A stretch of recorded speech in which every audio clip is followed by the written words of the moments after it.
we are really happy to finish this amazing week and to have this golden closure.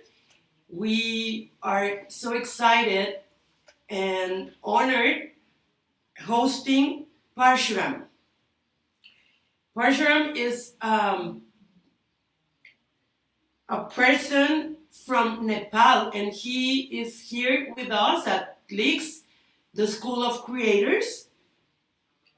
He is the director of the International Management Training at Edugems. It's a school in Finland.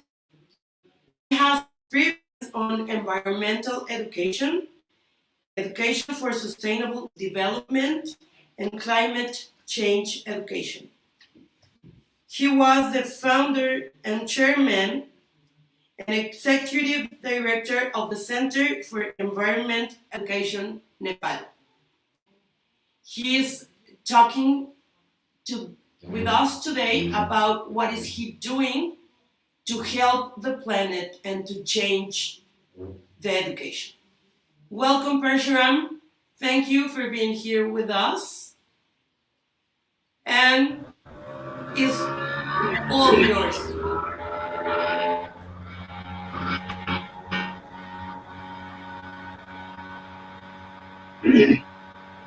Hello.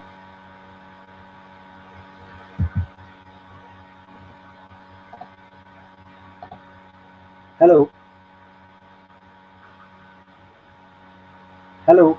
Hello. Hello. We are ready. Can I?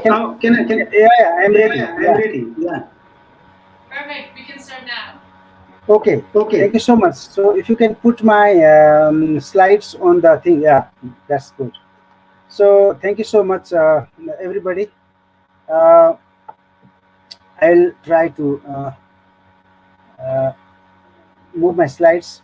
So first of all, once again, namaste, because this is how we greet, like this, saying namaste in Nepali. Even in India also is the same. So I'll just try talking about my journey into education, how I became a teacher, and later on I became an environment educator. So am I audible? Is it clear to you all? Hello, hello, hello. Hello. Okay. Yes, we can. We can hear you and we can see your slides. Okay, Okay. but I But I see that. see that. Okay, now Okay. now Now. the slides are good. So let me move the slides. So I come from the eastern part of Nepal, which is which used to be a very rural area when I was a child. Now it's become a town, and I grew up in a village. Okay, I was born in a remote village, and I grew up working with all the in the village. Like I plowed the field, I looked after the cows, and I was in the forest with the cows and the cattle. So like that, my childhood. So I went to a primary school. I walked about 20, 30 minutes to the school. But fortunately, my father was a teacher there. So my father took me to the school, and he brought me back to school and took care of me.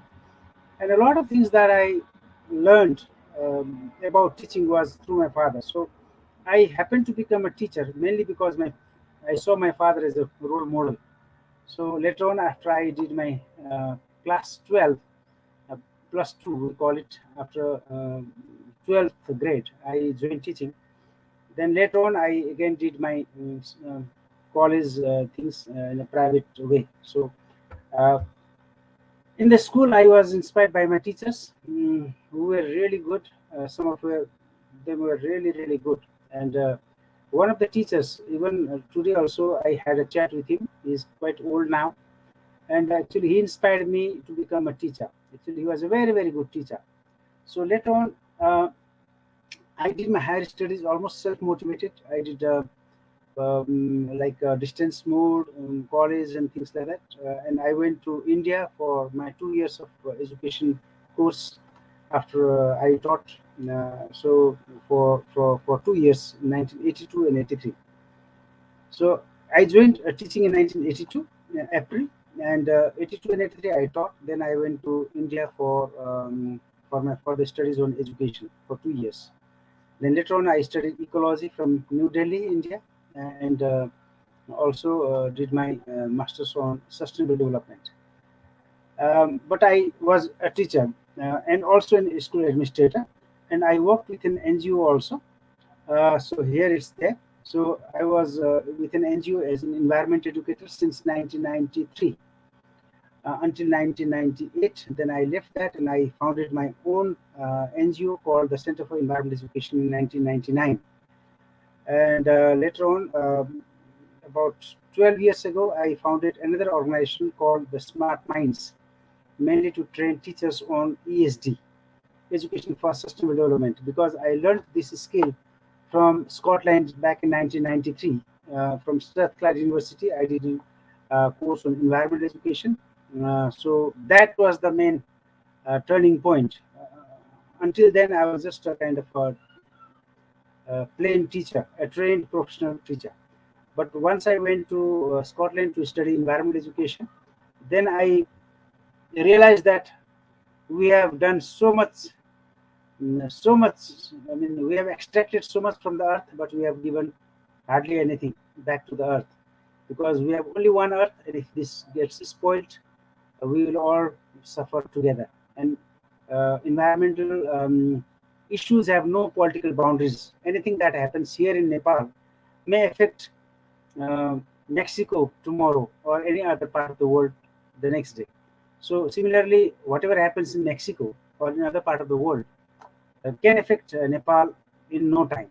So, uh, issues have no political boundaries, environmental issues. So that's what I realized. So I started then working from 1993 onwards on environmental education by educating the teachers, by training the teachers, by working with the school children, by developing small projects, projects on water issues, projects on garbage issues, projects on sanitation, projects on firewood, the fuel wood issues, and things like that. And now, at the moment, I'm involved with climate change education and disaster management education in rural part of Nepal. So next week, I am going there to start, because we were supposed to start uh, before the pandemic, and just because of the pandemic, we had to wait. And last year we thought we will start again. There was lockdown, so very soon. Now I hope things will be much better in terms of pandemic. So I'll be going to that area, in a very rural area in the hill, um, to launch a project in two schools and two communities. So I have to do some meetings with the government agencies, stakeholders, before I start the training and the launching of the project in July, maybe June or July. So I'm going quite soon there. And I also worked in the Swiss organization called the Helvetas in Nepal as a consultant in WWF, World Wildlife Fund in Nepal, and UNESCO also partly. And because of my involvement in ESD, Education for Sustainable Development, and I had a contact with we came in contact with Edugems Finland, so we then decided to work together. So I am a core team member of Edugems, which is an online teachers training academy, mainly focusing on ESD, Education for Sustainable Development. So I operate everything from here in Nepal, but we work very closely and we have very regular meetings. And I have also developed a few environmental education activity books. Basically, very lately, I have developed a kind of an activity book for the Central Zoo, mainly for teachers who work for conservation education. So it is called Conservation Education Manual for the teachers, where there are quite many activities for the children. And I also written books for the children, mainly on environmental education, to understand environment more in a very child-friendly way. Children, they are very notorious. They spoil a lot of, especially they don't know about the value of pencils. And I've seen children spoiling breaking pencils every day. So like that, I have addressed those issues also there, and also I have developed books for teachers and guidelines for teachers to especially on how to approach the classrooms in a more professional way, in terms of classroom management, lesson plan, and things like that. So this is what my work is all about at the moment. I'll be talking a little bit more about what I'm doing now. So this statement by Gregory Bateson, I found somewhere in the website, and I use this in my training programs. Uh, it says that the major problems in the world are the differences between the way the nature works. The nature has its own way of working, and for the last so many billions of years, the nature has been working its own way. But ever since the humans came, we have reacted against. We have gone against the nature. We have done a lot of things which are against the nature. So that is what has brought in a lot of environmental issues which were unheard of um, 20, 30, 40 years ago.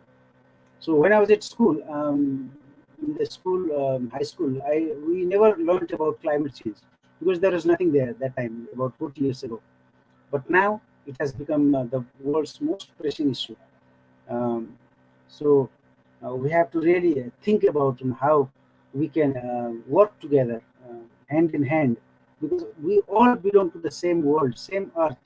Um, Although we may belong to Mexico, Nepal, India, Europe, but the earth is one. It's all one. If we spoil this, we spoil everything. That's what I believe. So we have to think globally and act locally. That's my point. So this is a very nice picture. I always present it to my audience. Uh, this about 4.5 billion years, the Earth's age is being fitted into 1 hour clock. So just assume that the whole 4.5 billion years is, within this 1 hour. So when did the Earth start? It started here at zero. And there's a little mistake here. When it was 9.9 minutes 18 seconds, then only the life started. So until then, it was a hot ball of fire. There was no life. It was not possible because it was just a ball of fire. Sorry. Then the water formed somehow, and in the water the life started as a single celled organism, and single cell. So then, uh, 10 minutes 27 seconds, the oldest rocks preserved on the Earth's surface. That's being found through fossil dating and carbon dating and things like that. So the scientists have roughly calculated that by um, only 10 minutes 27 seconds, the oldest rocks preserved. So likewise, 30 minutes for fossil fuel evidence of life, algae cells. And only when it was 17 minutes 37 seconds, the first bacteria were formed. So it continued like this. The life was very primitive. So this is geological time. This is geological time. So the life was very primitive. The whole air chemistry was different. So the organisms were also like that. So the first cells with a nucleus was seen only when it was 40 minutes. After 40 minutes since the Earth began. As I told you, please imagine that the whole 4.5 billion years is fitted into 1 hour. So until 40 minutes, there is no cell with a nucleus. Only when it is 40 minutes. So like that, the first multicelled organisms. So multicelled, 41 minutes 45 seconds. First jellyfish was very close, 51, 51 minutes. Like that, the first everyday diverse sea life, 52 minutes. Very close, very recent. So, but since because we calculate everything from the human time, we feel that oh, it's long time, long time ago. But if the Earth was to speak, if the Earth was able to speak, the Earth would say, "Oh, you humans, you don't know. No, the first fish came only very recently, 53 minutes, very recently." So like that, the first amphibians 55, first reptiles 55 minutes, and then pelagic extinctions. So a lot of extinctions happened then because of maybe a sudden drastic change in the climate or weather or whatever. Then the first dinosaur. See, if I ask you when do you think the dinosaur lived on this earth, we will say, oh, long time ago. Oh, we can't really think. It's a long time. But if the earth was to speak, it's just very recent, 57 minutes, 1 second, 0 1 second. First mammal, 57 seconds. The first bird, 57.59 seconds, minutes. Then you see the first ancestor, the human ancestor was 59.58.8. Very, very recent. And the first modern man came into existence only at 59.59.9. Very, very recent. So within this very short time, there are 3,600 seconds in an hour, and the modern human appeared at 59.59.9. That means 0.0.1 second. And during this very short time, we have pushed this earth, our common home, as I told you. It's our common home.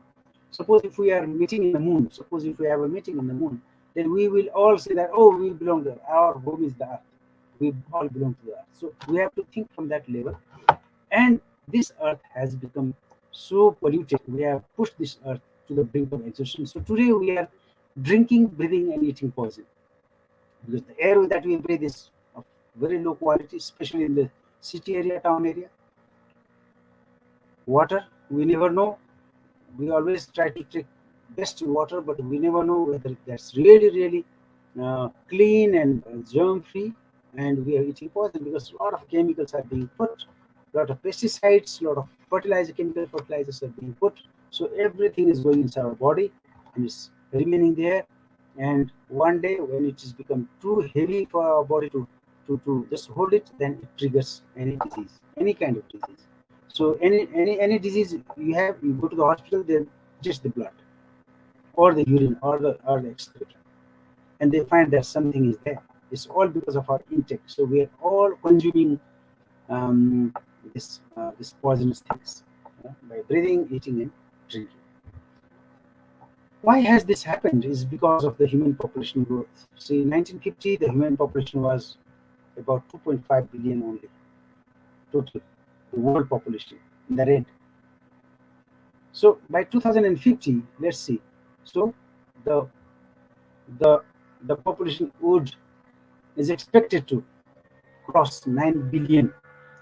Even we have about 8 billion now, 7.8 they say, but it must have increased.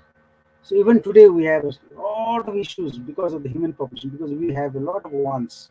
We have become very high consumers. We consume everything, and we are taking in more than what we really require. We, for example, I need only one shirt to wear, but I may have so many shirts just dumped in the cupboard, but there's no use. So we have to really consume less, and mm, by consuming less, we are controlling the pollution, we are controlling all the chemicals. So the world population has really, really doubled, tripled since 1950.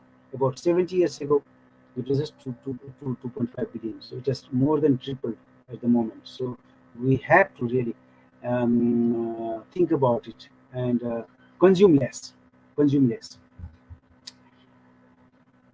And as humans, we have a lot of ego. We feel that we are at the top of the ecosystem. We have everything in control. All the other animals have to be controlled, consumed by the humans. So if you can see here, uh, at the top of the ecosystem is the human. So and it's especially a male figure here, and this is a female figure, and especially we have in many parts of the world it's a male dominated system. So the males, especially humans, especially males, think everything is under control. So small insects, germ, everything is very important. Every animal, every organism is very important. But we always feel that is snake is for us, we have to kill it. The bird is for us, we have to kill it. The pig is for us, we have to kill. We have to. So since the humans started killing destroying nature, trees, cutting down trees. I think that's the first environmental destruction that the humans started, cutting down trees and killing animals, poaching, illegal hunting, and things like that. So this has really, really spoiled the whole environment, the whole ecosystem, and disbalanced. So at the moment, it's all disbalanced. So it's high time that we all think and come together uh, to work for a better future, for a sustainable future. So how can we do this now? This is a very nice picture. I actually had this picture when I attended a kind of a global conference in India on ESG as a driving force for um, succeeding SDGs, the Sustainable Development Goals. In 2016, I attended this, and I have somehow borrowed some of these slides from there. So all the challenges you can see, all these challenges, these are some of the challenges, but the challenges in the society are environment degradation, climate change, health and diseases, especially the present pandemic is a very, very big thing that we have all suffered, and we are all, I can see you in the masks because you are sitting in a group. So here also, when I go out, I have to have mask. So health and diseases, new diseases are coming up every time, and economic, because of that, this, they are all interlinked. So because of the health and diseases, there's an economic meltdown. People have less jobs, they're out of jobs, the factories are closed, and schools are closed, and things like that. So as it is, there is inequality. There's a lot of haves and have-nots. There's a lot of few haves and many have-nots. So there are about 20% of the people have more access to resources, and 80% are without any access, without proper access. Migration from the village to the town, from the town to the other countries, for opportunities and things like that.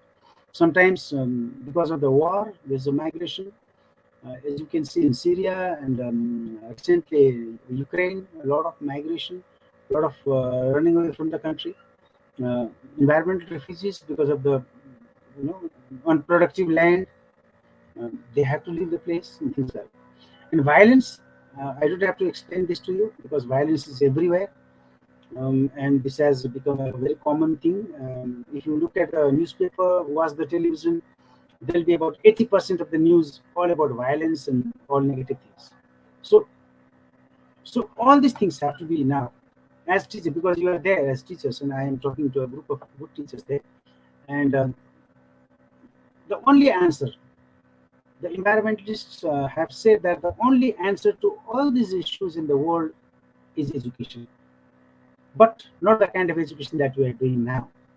A kind of education that takes the children to the depth of the things, doing research on why it is happening, and to find out the solution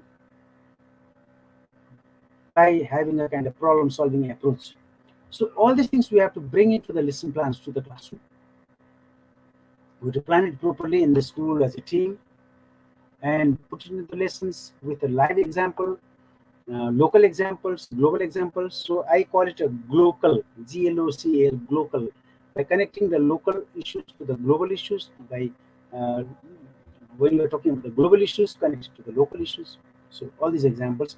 So for that, we need to have a dialogue and change project. So we have to have teacher education. We have to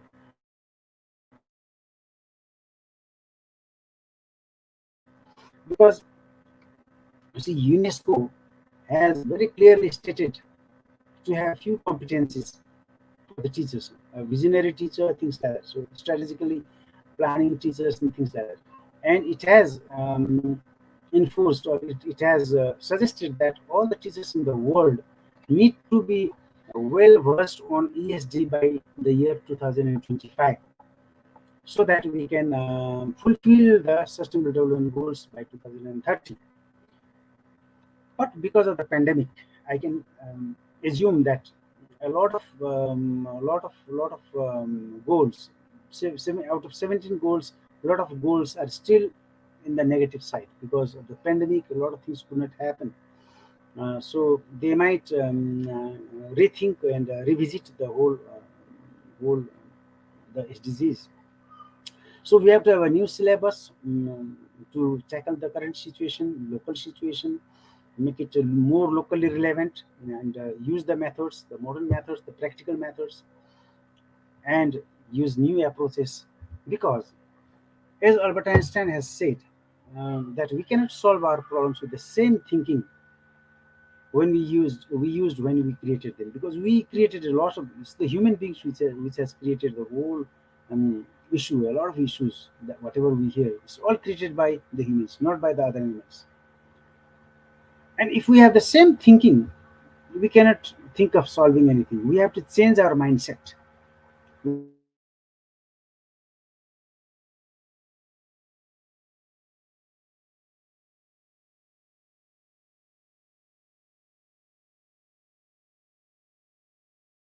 De la desgracia que. Ay, no.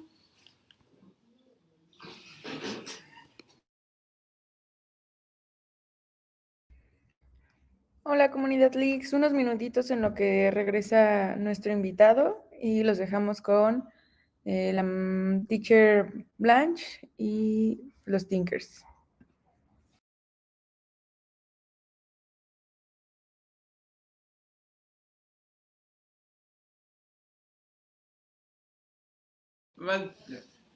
Okay, guys, how do you think about what Parshuram is telling us? What do you think about what he said about we are drinking, breathing, and eating everything contaminated? Yes, Juan Pablo? Can you please?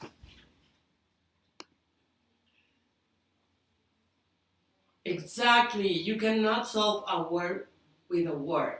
And what Albert Einstein said, we cannot solve problems in the way we created. No, it's in the way we created them. And what Parshuram is trying to teach us is that we need to change. This is a moment. We need to accept that we are doing the, the things in a wrong way and we have to change. Nat, what do you think about what is he telling us? I think it's very interesting the way he thinks that the teachers needs to teach us, like how to change and how to like overcome our ego, because that's the main problem we have for being humans. Yes, thank you. Gustavo. The same that said Nat, we should start to think more in the environment and our own personal necessities. Yeah, to live Diego. No? Yeah. And any other question?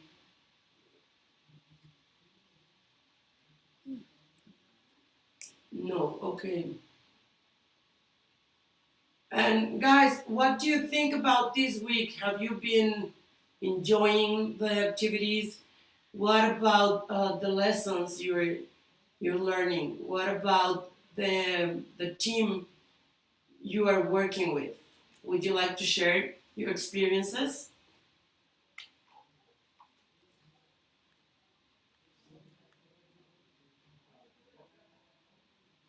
Um, Nobody there? We are really sorry. We're having these internet problems.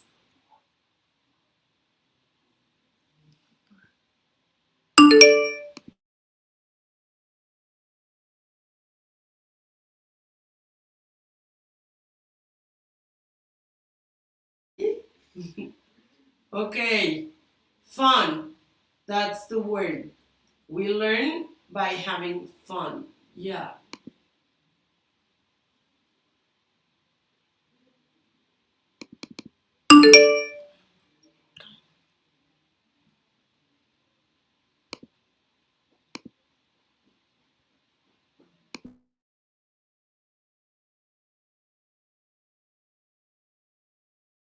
Is your turn?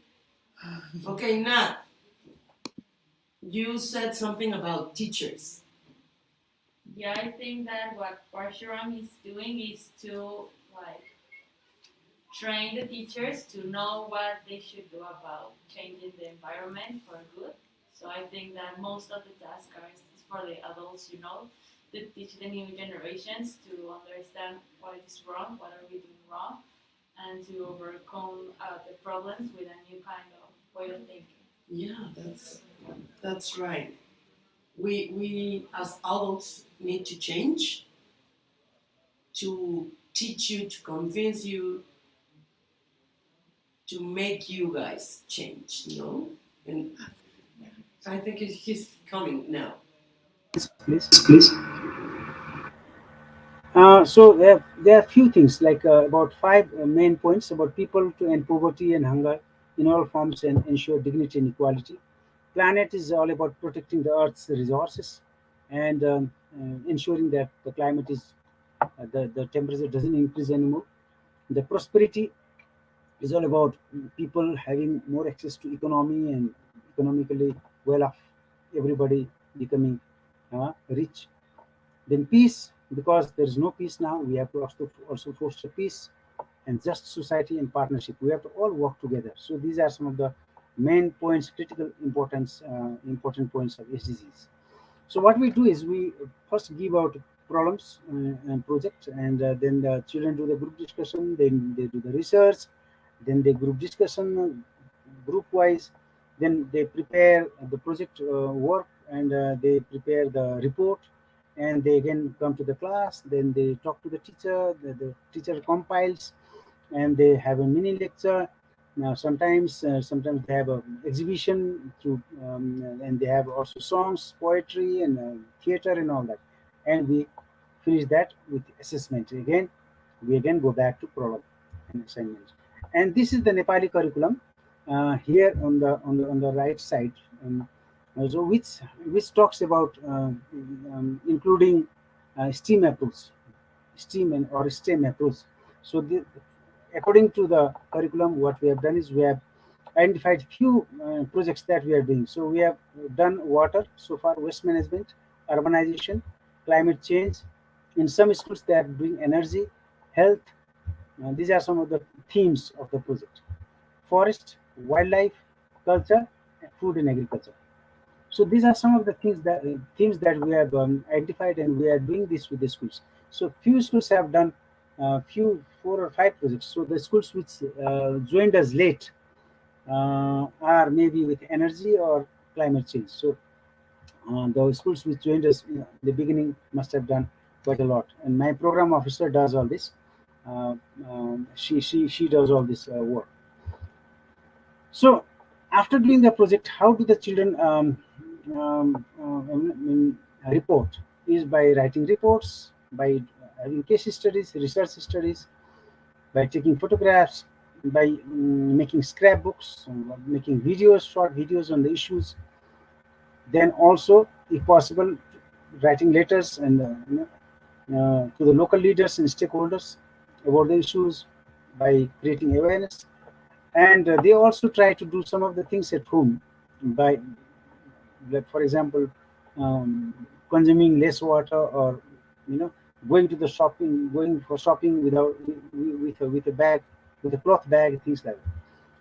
Parents interview, sometimes they interview parents also, because the parents are the best resource, I feel, because they know the past, how it was used to be 20, 30 years ago, how was the life and things like that. How do you think the things have changed and all that? So the children can learn a lot from the parents and elder people. And by doing the social media posts, action plans, if they have some, for example, a lot of paper wastage in the school, they can have an action plan. How can they reduce the wastage of water and paper? They can make songs all about these issues. They can write poetry. They can develop a role play and drama.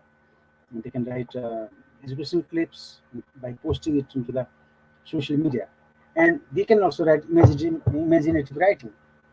If I were the local leader, how would I solve this issue, and etc. etc. So they can also have this. So this will also develop their literary work, and by making models and things like that, and by also making posters and captions. So these are some of the things that the students are already doing here in Kathmandu and in some of the schools outside Kathmandu. And in Kathmandu, we have started doing face-to-face program. Our people go there and they talk to the children. But for schools outside Kathmandu, we have a weekly kind of a Zoom meeting. So the teachers are trained there and they undertake these projects. So the end product is, um, I showed you a slide almost like this. It was ego, and now by doing all these activities, what I want, what I desire is to bring a kind of a ecosystem. We have to become a part of the ecosystem. We are a part of the ecosystem. We are no senior. We are not in the top. We are a part of the ecosystem. So if we, all humans think that, oh, I'm like other animals also have to live as lively as us, as good as us, have to have the life as prosperous as us. Then maybe we can um, think of a sustainable future. Otherwise, if we keep destroying everything, mm, one day we will also be dying. We will die because it is said that um, it is only when the last tree has been cut, the last river poisoned, and the last fish caught. After all these things are finished, there's the last tree on this earth finished. The last river, which was little pure but you know, is poisoned, and the last fish caught finished. Then only we will realize that we cannot eat money because everything what we are doing, what the humans are doing, is for making money. They are destroying nature for making money. So this ecology and economy are two things which have to be brought together. And the scientists, educators, politicians, world leaders are trying to bring this together, which is called sustainable development. So education about this is called education for sustainable development. And if we can all work together to promote environmental education by integrating the elements of environmental education and education for sustainable development into our teaching areas, maybe in 20, 30 years, when we see our children growing up and becoming leaders, then they will become more aware, they become more wise decision makers.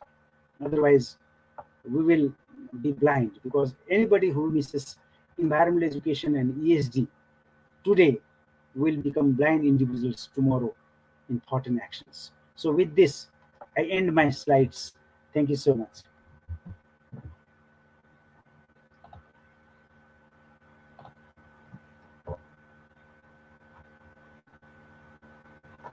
Thank you. Thank you, Parshuram. We are waiting for the questions, guys. Would somebody like to ask something? Yeah, if you Yeah, have if any you have any. question. Oh, this is a Nepali hat. This is a Nepali hat. So we call it topi.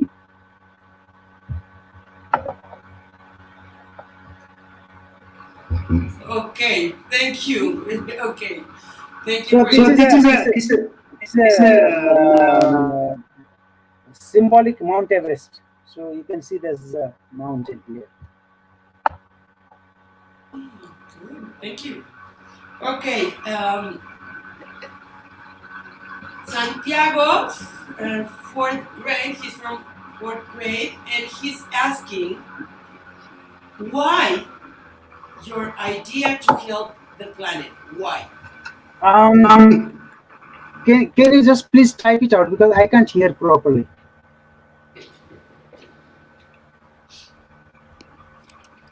Santiago is asking why Mhm. your idea to help the planet. You already told us that you became a teacher because you were inspired by your parents and by Yeah, your teachers. But why your idea to help the planet? planet.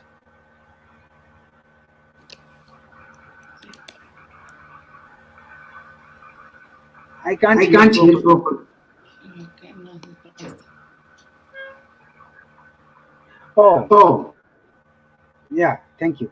Uh, as I think I mentioned this, when I went to Scotland to do my environmental education course, there our lecturers in the Strathclyde University, they talked a lot, and I was really amazed, and I was quite shocked to find out that we have done so bad, we have treated the earth so badly, and that a lot of problems were there, mainly because of the human intervention, wrong human practices.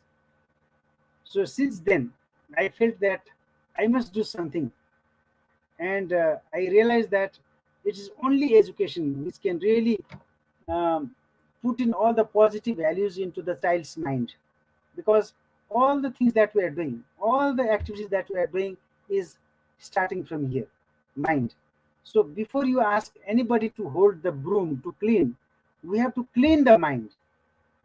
So it is the children, where when they are at their formative years, when they are very young, if you can give all the best positive values, all the family values into their head, then they can become more wiser, and they can have a better decision uh, to save the planet. Thank you. Next, next question. Yeah, Yeah, it's it's better better if you if you can can type type it. it. Yes. Uriel, Ah, fourth great. Fourth grade. grade, very good. What we can Thank do you. to Yeah, participate Yeah, and help. yeah, thank you. thank Thank you you. so much. Thank you so much. Thank you so much. Um, in fact, we can't help just one person there, but if you are interested to have a program with us online, we have this online program every week. We have a program officer who does the training of teachers and also talk to the children. So we can have fourth grade, the whole, not only you, the whole class can participate in our program. If you're interested, you can contact me, and maybe we can talk about it. And you can do a lot of project work. We can give you project ideas, and our program officer, whose name is Monica, she will do all the things that whatever she can do for you. Thank you. Nice that you are interested, and the children like you must think about the world because it is in your hands. Thank you.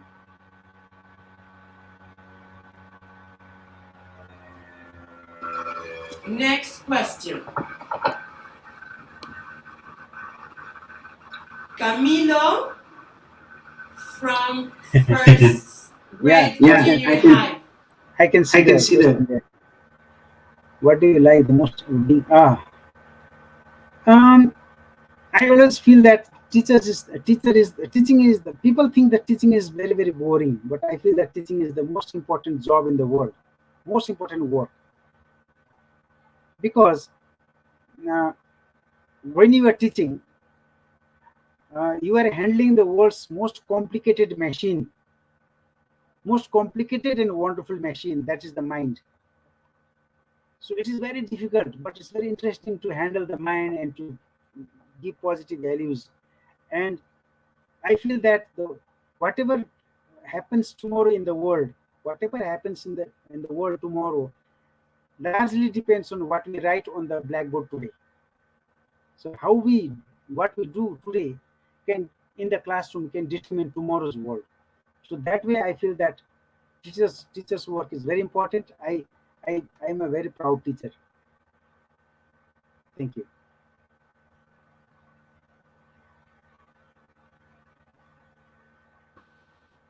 Question.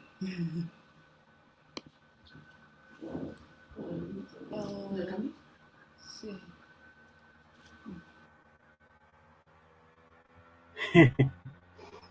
Uh, um, I think now I won't choose any job. I've worked almost more than 40 years in this teaching job, teaching and teaching related job, teachers training and environment education. So I have spent more than 40 years in education. So I would not choose any other job But if I choose, I would choose to become once I retire in few years time now, I would write. I would read a lot, and I would write books and short articles on environment and education. Thank you.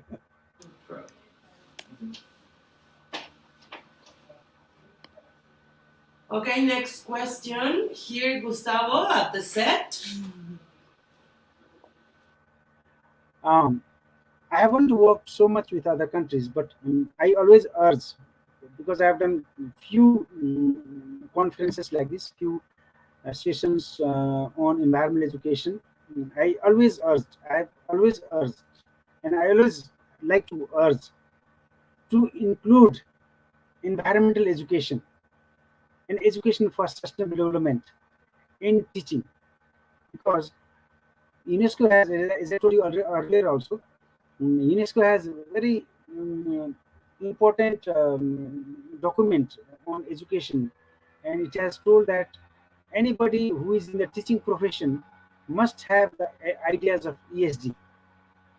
Otherwise, the teaching would be almost fruitless. So I urge everyone, all the teachers everywhere in the world, whoever I talk to include and to integrate the elements of ESG and environmental education. Thank you.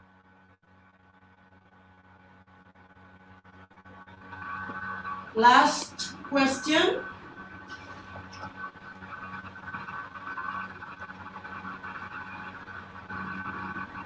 Uh, yeah, it's very difficult to work with an NGO, because getting although we have a lot of ideas, getting funds is a problem. But I feel that if you really show some of the work that you have done, that you do, maybe people would come forward to help you, even locally and internationally.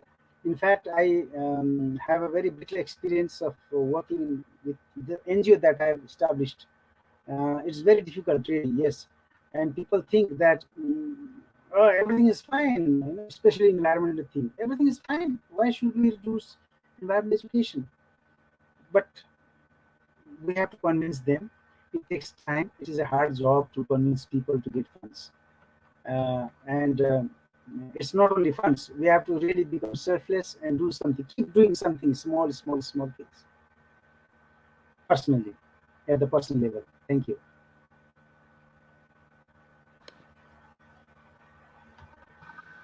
Thank you, Parshuram. At least we accept the challenge. And as a team, we are really committed to change for good. Yeah. You have really inspired us. Thanks for sharing your knowledge. And we look forward to see you soon. Thank Yeah. you. Thank you so much. Thank you. Thank you so Thank- much. And we can be in touch. And I urge you to take on the courses from Edugems, at least module 1 and module 2, to get more knowledge on ESG, the integration of ESG into your teaching. A lot of teachers have taken the courses. I'm sure you have also done. And if you have not done, please do it. You can contact Linda for that, and she can guide you more. And if you ask me also, I can also guide you. And I can even take one or two classes on environmental education, more ideas on project work. Thank you so much. Namaste. Namaste. Bye. Bye. Bye.